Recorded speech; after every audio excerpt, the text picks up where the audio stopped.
চল চল চল চল চল। বন্দে মাতরম। নমস্কার বন্ধুরা, আমি শুভশ্রী। তো চলে এসেছি তোমাদের সামনে 15 আগস্টের একটা ভিডিও নিয়ে। এখানে সাহেব পুরো রেডি হচ্ছে, রেডি হয়ে সাহেব এখন বেরোবে। তো সাহেবকে কেমন লাগছে অবশ্যই বলো। আর সাহেব এখন একটা পারফরমেন্স করতে যাবো ওর স্কুলে। তো দেখো কি সুন্দর মাথায় হাত দিয়ে স্যালুট করছে। আমরা এখন বেরিয়ে পড়েছি আর যাব আমাদের রিক্সা করে। তো রিক্সা চলে এসেছে আর সাহেব রেডি, সাথে যাচ্ছে আমাদের বাবু মানে সাহেবের দাদা। আর এখন সাহেব যাচ্ছে পতাকা নিয়ে।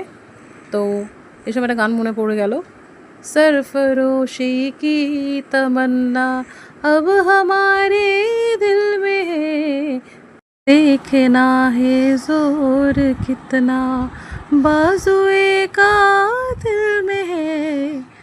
না না, আজ তোমাদের গান শোনাবো না। আজ আমরা যাচ্ছি সাহেবের স্কুলে। আর সাহেব দেখো কেমন মাথায় হাত দিয়ে চলেছে, মানে স্যালুট করতে করতে যাচ্ছে। এটা আমি তখন নোটিস করিনি, কিন্তু পরে যখন বাড়ি এসে দেখলাম ভিডিওটা, তখন দেখতে পেলাম যে ও মাথায় হাত দিয়েই যাচ্ছিল রাস্তাটা। তো যাচ্ছি এখন সাহেবের স্কুলে। আর সাহেবের স্কুলে আজকে অনেক প্রোগ্রাম আছে। যেহেতু ও ডেতে যায় তাই ওর 11:30 থেকে টাইমিং ছিল। আর এই সময় গার্ড দাদু বললো একটু ফটো তুলে নাও। আর সাহেব হাতে পতাকা নিয়ে কি বলতে হয়, বন্দে মাতরম, বন্দে মাতরম, বন্দে মাতরম। সাহেব বারবার পেছন ঘুরে দেখছিল যে আমি আছি কিনা। তাই হচ্ছে সাহেবের স্কুল ভিতরে। আর এখানে অনেকেই বসে আছে। বাচ্চাদের পারফরমেন্স হলে সব নিয়ে চলে যাবে বাড়ি। আর আমি তো এখানে বসে থাকতে পারবো না। সাহেবের যেহেতু ডে ছিল সেই কারণে 11:30 থেকে 12:30। ঘরে অনেক কাজ আছে। চলো আর দেখো স্কুলটাকে দেখিয়ে দিই তোমাদের, কি সুন্দরভাবে সাজিয়েছে স্কুলটাকে। চারিদিকে পতাকা, এই যে কালার না, গেরুয়া, সাদা, সবুজ, একটা আলাদা একটা অস্তিত্ব দেয় নিজের, যেন মনে হয় খুব আপন একটা মাটির টান। যাই হোক না, সাহেবের এখন সময় লাগবে প্রায় 12:30। 12:30টার সময় শেষ হবে। অতক্ষণ ধরে তো দাঁড়িয়ে থাকা যাবে না, ঘরে অনেক কাজ রয়েছে, রান্না রয়েছে। তো বাবুকে নিয়ে আমি চলে এলাম আমাদের অ্যাপার্টমেন্টে। আর অ্যাপার্টমেন্টে এসে দেখি পতাকা উত্তোলন হচ্ছে।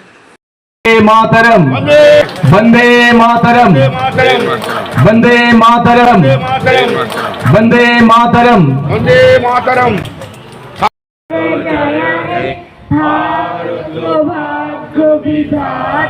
তারপরে পতাকা উত্তোলনের পর জাতীয় সঙ্গীত হলো। আর জাতীয় সঙ্গীতের পর আমাদের এখানে সিঙ্গারা আর জিলিপি দিয়েছিল। আর সাহেবের স্কুলে দিয়েছিল কেক। তো এইভাবে আমাদের 15 আগস্টের দিনটা কাটলো, মানে সকালটা কাটলো। আপনাদের কেমন কেটেছে অবশ্যই জানাবেন 15 আগস্টের দিনটা। আর আমার ভিডিওটা যদি ভালো লাগে আপনাদের, তাহলে অবশ্যই লাইক, শেয়ার, সাবস্ক্রাইব করে আমার পাশে থাকবেন। আর কেমন হয়েছে অবশ্যই জানাবেন। সবাই ভালো থাকবেন, সুস্থ থাকবেন। দেখা হচ্ছে আবার পরের একটা